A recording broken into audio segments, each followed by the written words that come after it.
afternoon, good evening. Welcome back sa ating channel na Isa Shop. So ito nga, nagdidilig-dilig lang muna tayo dito at hindi makapag-content masyado dahil medyo busy tayo ngayon. Si Mrs. pumunta sa Laguna at ako yung naiwan dito. So ayun nga, no, Papa Duty. No? So nag-alalaga ngayon sa maliit at dito sa mga laman natin. At ganoon din, ako rin yung nasagot sa Shopee at sa Facebook page. So may nagtanong sa Shopee, hindi, sa Facebook page. Sabi niya, sir, kami yung bumili ng ganito. Bumili sila dati, mga estudyante. Ewan ko kung thesis nila yon or estudyante ba talaga sila. Baka mga, ayaw ko kung professional. Pero parang mga estudyante kasi, mga tapa eh. So, ang tanong nila ay ganito. Kaya, basa. Hindi. Ang tanong nila, sabi nila, sir, marami ka pa bang Venus flytrap dyan? Sabi ko ba, oo, marami pa. Sabi niya, kailangan kasi namin ng 1 kilo. Kala ko nagkamali lang ako ng rinig. Kala ko 1K. Yung pala, 1 kilo talaga ang kailangan nila. Wala pong medium Venus flytrap lang. Sabi ko, mapapamahal kayo kasi ang 1 pirasong Venus flytrap naglalaro ng kano ba ngayon? 300 plus, no? Pataas. Kung 1 kilo, magkano lang, ilang grams lang to? Yung maliliit na tigti 300. Kung yung malalaki naman, ewan ko kung makabili kayo ng murang malalaki. Nakikita ko sa market ngayon na yung mga ganito kalalaki. Maabot na ng 1,000 plus. So ilang grams pa lang yan. No, sabi ko sa kanila, hindi ko alam kung magbibigyan ko kayo ng 1 kilo, pero isa lang sigurado, mapapamahal. Mahal lang gagastos niyo. Kasi 1 tray pa lang, syempre, sino ba yung papayag na magkano lang ibibenta yan? Since ang usapan kilo. Kasi pag pa isa-isang bili, so ibig sabihin may naiwan sa amin, may time na maparami pa namin. Pero kung 1 kilo ang bibilin, walang matitira sa akin unless magtira ako ng pailan-ilan. Ang problema, pag ilan-ilan lang ang natira sa akin, matagal ulit ako bago makapag-release. Diba? Kaya kinokontrol rin namin ang pagbibenta ng carnivorous plant. Pagka wala na, dinidelist or tinatanggal namin muna yung stock sa Shopee. Okay lang, pag-iabot. Ayan. So, iniisip ko rin ngayon habang nagdidilig ako, paano ko makapag-provide ng per kilo na Venus flytrap. Thinking na malamang hindi yun huli. Kasi kapag thesis or research, lalo na may kinalaman pharmaceutical research, di ba paulit-ulit po yan hanggang maging successful. Tsaka may budget talaga dyan. Kaya lang problema ko nga kung paano ko susuplayin yung 1 kilo na yan.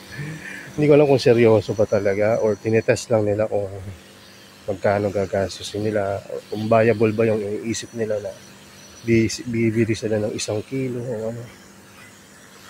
Pero gano'n yung 1 kilo. Hindi ko naisip yun. Hindi sumagi sa isip ko na magbibenta ako ng per kilo na Venus flight. Pero baga yung mga ganong tanong, minsan lang dumating, kaya sinishare ko sa inyo. Malay nyo, diba? Dumating yung time na yung thesis nila ay maging baga doon talaga papunta yun, paging successful, diba? Kasi kung talagang matsatsaga yung pumunta dito, gawin nyo, taga Parañaque tayo pumunta pa dito sila. So, ibig sabihin, talagang seryoso sila doon sa thesis nila. At may mga doktor din silang kasama doon, ay professor doon sa kanilang research. So, ayan, meron ba sa inyo makapag-provide ng per kilo na Venus flytrap? At kung magbibenta kayo ng per kilo na Venus flytrap, magkano kaya ang kilo nun? No? Diba? O, ang sagot doon, depende sa cultivar. Inisip ko, bakit hindi nila itry yung tissue culture, diba? Although mapapamahal pa rin sila kasi per kilo nga yung kanilang gusto. Ang tissue culture, hindi pa ganun kabigat na yun kasi ang papabigat doon yung bote. Ito yung medium. At maliliit para isang pag galing sa tissue culture. Marami pero maliliit. So, inisip ko paano ba yun? Hindi ko sila masagot ng diretso, pero ang sabi sa kanila, imagine isang tray, kung ibebenta ko man sa kanila yun, yung punong-puno ng Venus flytrap, let's say yung ganito. Pero hindi ko ito ibebenta kasi seed grown to. Saka sakali lang yung mga, kung merong mga, napalaki tayo, pinakamura na siguro yung 25k. Sabi ko pa nga nung una 15k Sabi ko 15k pero baka kulangin pa rin yan, worth 15k. Hindi ko lang talaga alam kung kung ilang kilo ang Venus flytrap ang isang piraso. So ilan kayang kailangan para maging isang kilo? Try nga natin minsan yan, piluhin yung Venus flytrap. Anyway, babalitaan ko na lang kayo kung anong mangyayari dun sa tanong nila. Baka may mga mag-post sa market na naghahanap ng isang kilo. Sino makapag-provide? Kaya na ba? Yan. Papaalam yung balit kung pwede pa daw siyang mag-play mamaya ng cellphone. So, sabi ko pahinga muna kasi naubos mo na yung time mo eh. So, binibigay ko sa kanyang time, isang oras lang. Tapos pag very good siya sa school, another 30 minutes yun. Kaya ginagalingan niya. So, sabi ko, anong gusto mo? 1 hour muna? Tapos mamaya ang gabi na yung 30 minutes. Sabi niya, gusto ko. Ngayon na. Ngayon, binigay natin. Ngayon, natapos siya na yung 1.5 hour. Kung pwede daw, ako daw yung maglaro. Sasabihin niya ako nung gagawin. Yung pagod talaga ng mga bata. Bagay. Sarap maging bata. So, ayan, no? Balik tayo dun sa 1 kilong Venus flytrap. Paano ko kaya may bibigay yung 1 kilo na yun? Sayang rin yun kung bibili talaga sa bili na natin ng camera yung sa 360 camera. So anyway, tapos na ako magdilig. Pakita ko sa inyo yung per kilo na Venus flytrap. Biro lang. So ito yung mga malalaki na Venus flytrap dito. Sa red cultivar, napansin ko na malaki pala talaga itong ito, pari ko ay nag-get ako ng stainless bee. Stainless bee. Hindi ko pinapakain yung stainless bee sa mga alaga ko. Pollinator natin. So ayan. So ito yung malaki. Red microdent. Ayusin ko nga yung camera sandali. Red microdent. Ito yung pinakamalaking red dito sa laki talaga siya.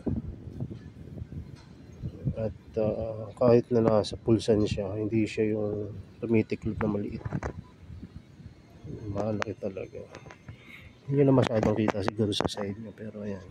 Ganyan na lang yung sphagnum perlite ratio doon sa plant. Malaki talaga. Yung dalawa yung malaki natin ngayon. So ano pa ba ito? Red shrubs. Alam ko hindi ko mapapalaki yun. Lumalaki na yung maliliit nating propagation. Diba? May allergy na ako sa red eh. Parang ayoko minsan maglalaga ng red kasi nga hirap akong palaki yun. Pero ngayon, ayan, kakasize na sila. Hindi man ganun kabilis lumaki tulad sa mga indoor grower na kaibigan natin. Pero at least napapalaki natin. So, tindi talaga na ito. Pagka namarkahan na kayo, hindi na kayo tatantalan. So ito, red moontrap. Nag-uumpisa pa lang itong magka-treats pero malaki na. Sumunod na malaki, adentate. Parang giant na coquillage. Yung coquillage siya, adentate yan. Ito yung coquillage. Hindi. Although mas lumalaki pa yun, mas malaki. Pero hindi siya lumalaki ng katulad na ito. Walang kung naka-indoor at higher humidity. Naka-aircon pa. Yan. So, ito, may malaki rin tayo dito, orca. Yung mga pinapakita ko ay hindi nakapost yung ganong size sa Shopee. So kung gusto yung bilhin, pwede nyo akong message. Mahilig kayo sa malalaki, pero malaki rin ang presyo. Ayan, ito yung orca, diba? Ang dami nakakapansin na ito sa international community na maganda na. Mantalang dito sa atin halos hindi na pinapansin. Kasi para lang siyang sunrise na hindi mo nagre-red ng sobrang red. So, pakita ko sa inyo yung red na sunrise. Tingnan mo, ganda ng sunrise pag red na red. Diba? So, ito pa malalaki pa na natin. Black Star. Ito kakareripat ko lang kahapon. Diba? Kala nyo maubos na. Pero ngayon, tingnan nyo. Hiniwalay-hiwalay na natin yung kumpul-kumpul. At ngayon na sila. Isang tree na uli. Nabawasan na yung kahapon. So, ito naman yung X-Spider. Ayan. X-Spider. So, ayan, pakita ko naman na sa inyo yung mga for sale na malalaki. Unahin na natin siguro dito. So, ito yung per kilo Venus flytrap, biro lang. So ito yung malalaki na Venus flytrap ngayon. So tiger pangs, sinabi ko malaki, at least good size ha? Hindi siya yung talagang sobrang laki, good size. Ayan. Sumunod, pag hindi ko binanggit, maaring hindi pa sila ganun kalaki or hindi pa for sale. Ayan. So ayun yung isang malaki. Sumunod, ito Trebs Red Dentate. Ayan, di ba? Good size na rin yan. Ayan. Ito yung mother plant.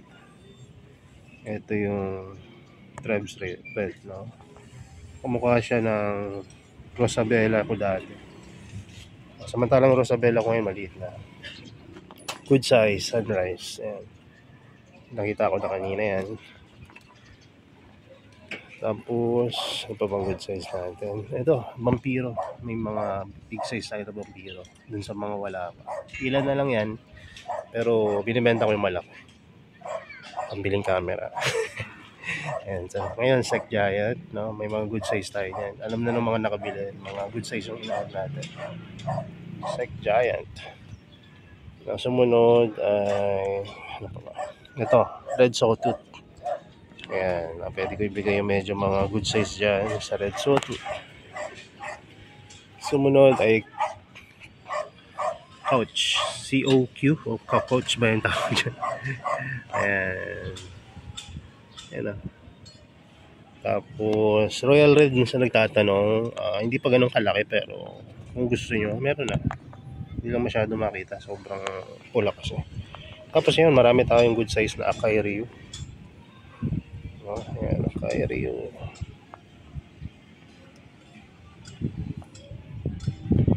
So ano pa ba? Salmon, may mga magaganda rin tayong size na salmon. Although iba yung presyo syempre nung mas malaki. Ayan. So ito ARPC, hindi ako mabibigay, hindi ako mapapahiya sa inyo. Marami tayong malalaking ARPC. Ayan, ito Polish Dracula. Marami rin. Polish Dracula. At sumunod, X-Spider. Ayan. XB52, marami rin pala malalaki ha. X-Spider, lalaki na niyan mga yan. Orca. Ayan. Black Star. Okay na ha. Kanina pinakita ko na yan. At ano pa ba? So ayun muna, yung malalaki. Sa mga Sanjus, karamihan naman ng Sanjus natin good size eh. So hindi ko na sasabihin sa inyo kung alin malaki dyan. Lahat dyan maganda. At multiple plants palagi. Pagdating naman sa pinks, yanun din, no? Siyempre, mga pinks na hindi talaga lumalaki na sobrang laki. Pero yung sa lumalaki, meron tayong mga good size doon. Pagdating naman sa mga seed grown na Nepenthes, eto na sila ngayon. Dami na, malalaki na yan. Parang hindi na seedlings eh, no? Bibinat talubata na. Tapos yung mga white natin, maraming gustong bumili. Pero sabi ko, hintayin lang natin kasi baka magkulay yan. Baka masisi nyo pa ako. na binentahan ko kayo ng pula, yung pala binentahan ko kayo ng puti pero pula pala. No, kaya hihintayin ko munang lumaki sila. Maaring i-propagate ko muna bago ko i-out. Pero nagmamadali kayo, presyohan nyo naman na okay, di ba? Ayan. So wala na tayong seeds, tinanim ko na. Saturated na rin kasi ang market ngayon ng seeds, kaya naisip ko kaysa patagalin ko pa, itanim ko na lang. Masakit ang ulo bigla. Ang hirap ng ano ngayon, yung nagbilid sa araw. Late na rin kasi ako umakyat dito. So ayun lang muna. At ito pala, update ko kayo dito. Habayin natin itong video na ito ng kaunti. May mga dumating na pings na sa tingin ko hindi ko sigurado kung mabubuhay kasi nga bukod sa putla, iba tunaw at maliit. So ang ginawa ko, may mga maputlang leaf, tinanim ko na lang. No, ibig sabihin pinropagate natin. Kaya kung hindi mabuhay yung mother plant, kasi ang mangyayari niyan pagka newly sheep, no, pag nagkamali kayo ng alaga, root rot, ubos yun. Yung isang halaman, ubos, ibig sabihin lahat ng leaf patay. Pero kung gagawin nyo, bubunot kayo ng ilang pirasong dahon yun sa mother plant.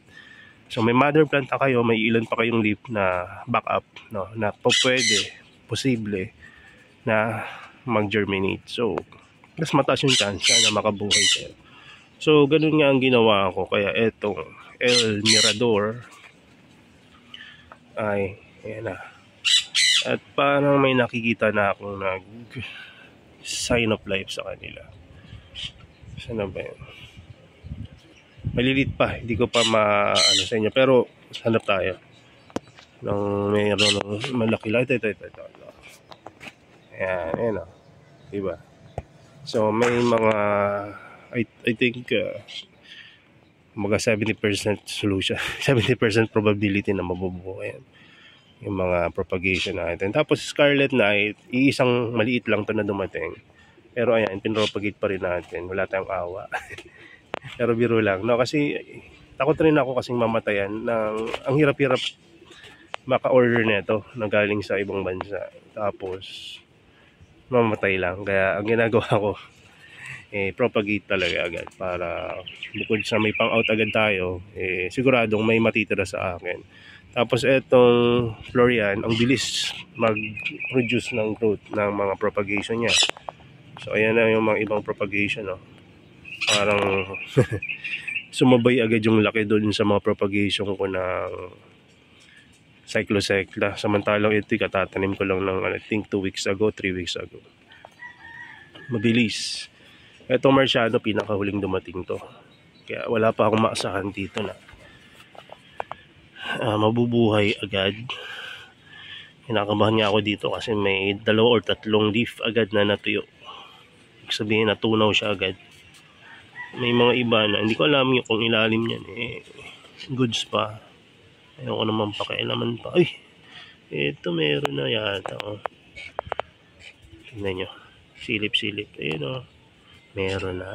Ay, Marciano. So malaking yan, ping yan. Tapos pa-curl yung dulo ng leaf. Yan pa ganyan. Tapos medyo patulis na curl. So diba, goods. May isa na tayong propagation na sure. Ayan. So kung mapapansin nyo, maraming itim-itim dyan. Ayan yung mga dumi ng bee. Diba? Kung may vermicast, meron akong bee cast. Ang tawag ba yan? Basta poop ng bee. So dun sa mga pamilya, no, ang ginagawa ng bee pagka dumudumi sila, may tagalinis sila, binababa nila yan sa hive nila, naalis nila sa loob ng hive at tinatapon nila malayo sa kanilang hive. Kaya ang ginagawa ko, sinasalo ko lahat. Ayun nakita yung ilalim, diba? So sunod na natin i-update yan kasi hindi ako sigurado kung maganda yun sa carnivorous plant. Pero ayun yung ginagawa ko ngayon na research, personal na experiment kung good siya sa carnivorous plant. So ganyan, ang dami kasi nila pagka nagpapahinga sila dyan, tapos dumudumi yung iba naman pag dumumi sa hive, nilalabas nila. So dalawa yung hive dyan, sa baba, isa sa taas. At meron pa akong another one doon, at dito sa kaliwa. Meron pa akong 3 sa baba, ay 4 pala. Pero parang 3 lang yung mabubuhay doon kasi yung isa parang dineliver sa akin ng basa. So pag nabasa kasi yun, namamatay yung mga future colony, yung mga pupa ba yun nila. So ayun, baguhan ako sabi, kaya pasensya yun na yung mga term ko hindi pa tama. So ayun lang muna, at tsaka kayo update hindi ko pinagdadamot tong ginagawa ko ngayon dito, kundi inaalam ko muna kung effective, no? Kasi sa dami kong pinaglagyan, may iba na parang may bad effect siya. So hindi ko pa naman sigurado kung galing doon yon, pero titingnan ko pa, no? At hindi lang naman yun ang ginagawa ko dito, marami pa akong ibang mga trial test na ginagawa doon naman sa isa pa. So hindi ko masasabihin yon, pero pagka effective hindi ko pagdadamon sa inyo, promise. At maganda yon, yung isang yung isang ginagawa ko ngayon dito, i-share ko sa inyo, huwag kayong mag-alala.